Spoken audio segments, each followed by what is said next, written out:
Hello, everyone. This is Sister Maria Benedicta, and today I have a special guest, my sister, Scholastica, Sister Maria Scholastica. Happy to be here. So today we were thinking about talking about confidence in God and living in the divine will and this journey in the divine will. And what made me think of that was, these days have been pretty rainy, kind of gloomy. We had a storm, like a freak snowstorm. I mean, not a Yeah, big, like during the night, all of a sudden we woke up and then there was snow on the yeah, I rooftops mean, and not everything. crazy snow, but just, Yeah, and but we it, weren't it expecting it. no, there was no warning whatsoever. But still, it's always a nice surprise having Yeah. snow. So And so one of these days, we looked out the balcony, and the sun was shining. It was blue skies, but you could see a sea of clouds because we're at the top of the mountain, Mountain Titano, and so we had to go to mass. So we got in the car and started heading down driving down the mountain, and then we got into this thick fog. You could barely see anything. And so I started going slower. I had the hazard lights, not the hazard lights, those what do you call those, fog the lights. fog lights, yeah. Had the fog lights on. And it made me think of our spiritual life, of our journey here in the divine will, because this happens too, to us in the spiritual life. That's the desolation. And what are the clouds? The clouds are our doubts, our negativity, um, the the the self-hate talk, all these things that really are our anxiety, our lack of trust. All of this are the clouds that don't let us see the sun, which is the light of God. And so the thing is, what we have to remember is being in the clouds. When we're in the clouds, we don't make these rash decisions. Like, you don't drive the same way when you're in a thick fog. I slow down, I put on the hazard lights. So that's the same thing in the spiritual life. You just don't make any rash decisions. You just be still, like that passage says, be still and know that I am God. So just know that God's there, even though you don't feel him, even though he seems so far away, he's there. It's just those clouds that are covering him up. Um, so do you have any thoughts on that, sister? I think something also what was making me think of, like you were mentioning, how like, we're like fine, and then all of a sudden we're in the fog. And then in a way it affects us. We have to take certain measures to keep on going on our journey. And it was making me think how it can work both ways. Like, on one hand, it can be a test for us in a sense, whether it's from God or it's from the enemy. In a way, it's classic if you think about it. Take away one of your senses. The first normal reaction is to panic. But on the other hand, then in a way, it forces you to use your other senses and to not let it scare you, and you just keep going because you have that trust, you have that confidence, about that I'm on the right path here. It's okay. This is just like if it comes from the Lord, in a sense, it's a test. Yeah. It's a test for our benefit. If it comes from the enemy, sure, it's just a scare tactic. But with both situations, regardless, we just keep going because we know the way. We know which way we're going. We know this is the right path. And you're right. Yes, we do have to take precautions. I mean, we have to be, gentle as doves, but cunning as serpents. So we have to be wise, like obviously be prudent. You were mentioning the driving. Yes, we got to be prudent. We got to slow down, make sure we can see, reduce our speed, and even be more aware of our surroundings, because you never know when something might come onto the road, whether, like a deer or someone's trying to cross the road. So, but it helps when we're more aware, when we're vigilant. That's the Yes. key thing, is being vigilant. And then we're able to not get into incidents. We're able to prevent from making mistakes. Or if something does happen, it's okay. The Lord obviously allowed it to happen, and there's a reason for it. So I that's what I was thinking of when you were mentioning all this. you But know it yeah. makes it makes me think of how Jesus tells Luisa frequently to be attentive, Yeah. to be, what does he say? He says, be attentive and Be faithful and be faithful and attentive. attentive. Yeah. So especially if you notice, especially when you're carrying a cross, that's when you're really, your prayer is deeper. You're really wanting to listen. So in a way, it does bring you closer. The crosses do bring you closer into prayer, to union with God, because you need Him. You realize how much you need Him. And then when you don't have necessarily a cross, you still pray, you still love God, but there's maybe not the same intensity or the depth of the prayer, or is not the same. But it made me think of a couple passages, but I'm just going to read one where Jesus talks about the effects of confidence in Jesus. And this is coming from the Book of Heaven, volume 12. And it's on October 8th, 1919. And Jesus says, "My daughter, confidence in me is the little cloud of light in which the soul remains so enveloped as to make all fears, all doubts, all weaknesses disappear from her. Because confidence in me not only forms for her this cloud of light that enwraps her completely, but feeds her with opposite foods, which have the virtue of dispelling all fears, doubts, and weaknesses. In fact, confidence in me dispels fear and nourishes the soul with pure love. It dissolves doubts and gives her certainty to take away weakness and gives her fortitude. So the trusting soul is my smile, my amusement. One who has confidence in me, loves me, esteems me, believes I am rich, powerful, immense. On the other hand, one who has no confidence does not really love me. She dishonors me, believes I am poor, powerless, small. What an affront to my goodness." So really this, when we're in those states, if we just, sometimes you're not going to feel you're going to feel alone, but you in your faith, you're not alone. You know that God is with you. You know that there's a sun shining behind the clouds. So you just praise Him. That's what I would do if I'm having a cloudy spiritual day. I praise Him. I thank Him. Thank you, Lord, for this cross. Thank you, Lord, for this struggle that I'm having. I know you're going to bring out a greater good, because He is all good, and all things work out for good for those who love Him. And I love Him, and I strive to love Him and live in His divine will every day. So, all of this is just part of our sanctification. And also, he turns everything into His glory. When you live this way, when you live in the divine will, everything works for His honor and glory if you just give it to Him and just abandon everything to Him. When you were saying that, it made me think of that passage, how all things work out for good for those who love God. Yeah. That same thing. It's very true.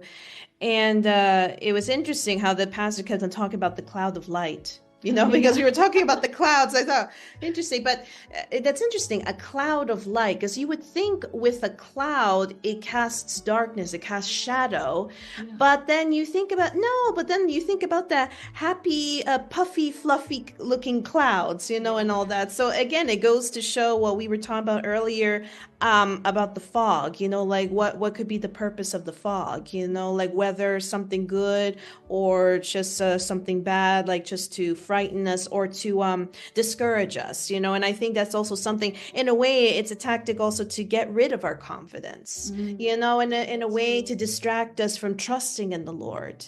Because I think it was through Saint Faustina, possibly, maybe in the Divine Mercy Diary, I'm not sure, but I think Saint Faustina, one of the things she had said, she revealed to us that it struck me as a child growing up, was that Jesus is hurt when we don't trust Him. Like our distrust of Him, it hurts Him. Our lack of trust, that's how she said, our lack of trust hurts Jesus. So imagine that, if we have confidence in the Lord that He will take care of us, that He knows what's best for us, but if we don't trust him. We have no idea how much it's hurting him. But then at the same time, when he sees us confident, but confident though without arrogance, because I think we have to be careful about that, because then that's like being cocky and everything and very self-assured, but in the wrong way. I think the key thing is being confident, having belief in the truth, belief in yourself, belief in God, but it has to all be balanced. Basically, Jesus has to be the core of all that to prevent, the terms of self, like me coming in, like I was saying earlier about being like cockily arrogant or whatnot, or trusting only in myself and nobody else, that kind of thing. No, because that's the thing. I mean, the Lord trusts us himself. We are the creatures, he's the creator, but he trusts us because he gave us free will. And even after the fall, and even now, if we think about it, the whole course of history, at any moment, God could have taken that away from us, but he didn't, despite the fact how we have sinned in all of these centuries even, yet God still lets us have our free will. So even though he has been hurt, he knows that he will be hurt in the future, but he has confidence and trust in us that we'll make the right decisions, that we'll do the right thing, and that we won't sin to the best of our abilities. But he also knows that we're weak because we're human. We're still affected with original sin. So I think that's something also to take into consideration, that, what they say, trust goes two ways.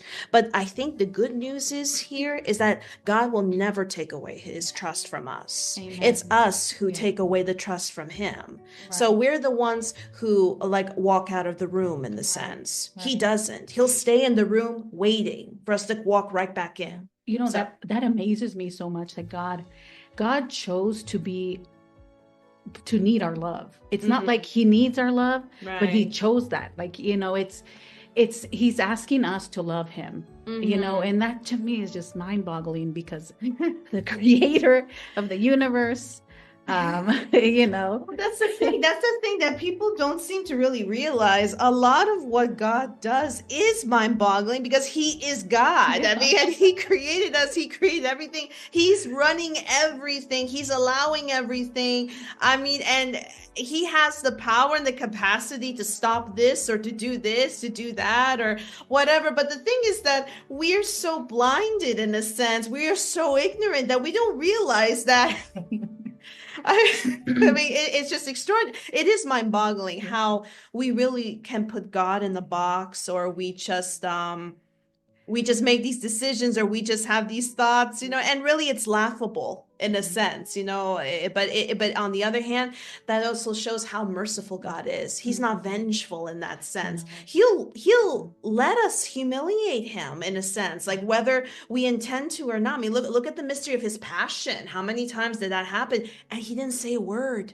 No, he didn't speak one word of defense, like the innocent lamb led to the slaughter. And he was God. He could have done something, and he doesn't. He, even to this day, he allows himself, to be hurt by us, his children, whether we're religious or we're, non-religious, or we have a relationship with God, or we're completely atheist, agnostic, but still, he allows it. He doesn't stop it, and he doesn't stop loving us. He keeps on forgiving us over and over and over and over again. It's almost, you have to have like the writings say, to live in your nothingness, to be nothing. But you also, it takes great courage and a lot of humility to live in your nothingness. Yeah. I think I was contemplating that the other day, and to really have confidence in God takes humility, Well, humility and confidence, they have to go hand in hand. I think basically what I think through the divine will writings, well, that's one thing that I learned. It's like humility equals confidence in a sense. Like they have to be together in order to work. Because if you have one without the other, I don't think it would be as effective, you might say. And that was interesting because there's actually a passage that I like. It's actually brilliant how in all these volumes, how Jesus, he truly understood like how we are humans, so he had to explain things to us in layman terms. So he would always like to explain to Louisa using examples and you know, for us to understand. So when I remember, this is from, actually, I think it's from the second volume. So it's one of the earliest volumes. And during this period, Jesus was starting in a way the purification, the postulancy, you know, for us in the religious life. Like that, this would be like really when he was really tuning Louisa, like forming her, purifying her, and everything. So he said to her, "If you knew how much I like humility." Humility is the littlest plant that can be found, but its branches are so high as to reach heaven, wind their way around my throne, and penetrate even into my heart. This little plant is humility, and the branches that this plant produces are confidence. So there cannot be true humility without confidence. Humility without confidence is false virtue. So if you think about it, it was kind of funny. Jesus starts in a way kind of all cutesy, like, oh, humility is like, you know, this little plant that you could find. But then he ends it with like a bomb in a sense. And he says, humility without confidence is false virtue. Mic drop. Like, you know, it was a kind of bit shock, like how this passage is going, oh, nice, la, la, la. It's so nice and cutesy. Then they got a little bit more, oh boy, more deep. And then pow. Yeah. False virtue. Yeah. Okay. Wow. So, well, if you think about it also, what's interesting here is, again, going with that same thought, he said he started off all nice and cute and innocence and all that. Like, it's like humility is the littlest plant, but then the branches grow and they reach heaven and they wind around his throne and then they penetrate his heart. But then he describes how the branches, this is what's winding from the plant, the root and the base and the stem and the flower even, all of that is humility. But then the leaves, the branches, that's what grows, and that's the confidence. So it continues to grow. So I think from that, it shows the strength of humility with how long the branches. And then imagine here, though, it says that it penetrates even his heart, but I still think that when I hear that, and I'm really into this analogy he's giving, I don't think when I imagine this plant, I'm like, but I'm not sure, like I wasn't imagining something like piercing the heart of God. I don't see it as something ugly, like, you know, like some plants have like such a big, thick, ugly thorn, you know, in a sense. I still think regardless how strong this plant is, how strong this virtue is in like this soul, because that's how I see in all of us, we have this plant of humility, but everyone is different how strong the plant is, you know, with the confidence and the humility working together. But then when I see this, to penetrate the heart of God, I still think it's still gentle, even though it has the strength and the sharpness to penetrate a heart. But at the same time, it's done gently. It's not harsh or stabbing in a sense. So you see, even though humility has the appearance of being gentle and sweet and endearing, but there's a strength behind it. But the thing is that what people mistake is with strength, it's like brutal force. But no, there can be strength in subtlety. And meekness. Exactly. So you see, so that's when I see this, like even penetrate even into my heart. I just see like the tip of a stem really, but it does have a sharpness, but it's like a needle. It's sharp, but it's delicate. It's delicate how it would like penetrate something, like, you know, like you're a seamstress. So, you know, like, you know, with sewing, it has the capacity of penetrating even the thickest material, but it does it in a way that it doesn't damage the material. Again, no brutal force, but with subtlety, with meekness. Because it like this dainty little needle, thin little needle, seems really quite harmless, and yet it has that strength, you know, in something so small and innocent looking. So that's what I said. This passage is quite profound, and it's actually a good good thought, for meditation. So on one hand, I understand why Jesus shared this with Louisa in the very beginning of her formation about the divine will and when she was going through the purification. Because think about it, this was a great thought for her to meditate on, for all of us really, for us all to think about this for a very long time. And then imagine, we've been reading these books for years, and yet you come back to this. It's again, you're so tempted. Okay, I just want to sit and meditate on this for a bit. You do. So that shows how profound it is. Again, something, and this is a very short passage, just 2 little paragraphs, and yet look how profound it is. Like a little plant, but and look how. And that's really how we should read the divine will, the writings, because they are very profound. Like you were saying about the fog, look slowly. You need to slow down, just take everything in, exactly. So that's what I was thinking too. Well, I wanted to just close off with the letter of Louisa. Because it's just something to encourage us, because she wrote a letter to Mrs. Antonietta Savorani. She was a widow from Faenza, and she's talking about living in the divine will. She said, to live in the divine will is not so difficult as others believe, nor does sweet Jesus want impossible things, nor can he teach difficult things. Rather, in all he teaches, his love is so great that not only does he facilitate his teachings, but in order to make all that he wants and teaches easier, he puts himself at our disposition, doing together with us all that he wants and teaches. My daughter, everything is in a strong, firm, constant resolution to deliver our will into the hands of Jesus, so that his will may underline each one of our acts. Therefore, in all our being, in the most natural acts of life, in food, in sleep, in suffering, in prayer, and also in legitimate pleasures, the divine will must have its royal place, its field of action, and our will must be the ground in which to receive these divine acts, and the footstool on which the divine will must place these acts. And these acts, united together, will form its life. Life cannot be formed with one single act, but with many acts repeated and incessant. So this is very encouraging. And she goes on, it's a longer letter and it's very beautiful, and I encourage you to read it. But it's true. It's living in the divine will. It's not just, okay, one time, it's a way of life to think about Jesus, inviting him in your acts, appreciating everything around you, because everything around us is because he's given it to us. It wouldn't exist. It wouldn't exist if it wasn't for God. So it's, giving him thanks, inviting him in our acts, loving him.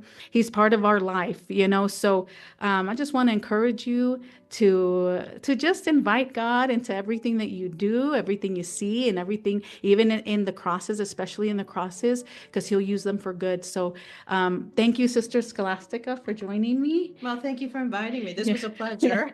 And we hope to do this again, actually. Yeah, of course. I would love to come back. Thank you. Okay, well, God bless you all, and you have a wonderful day.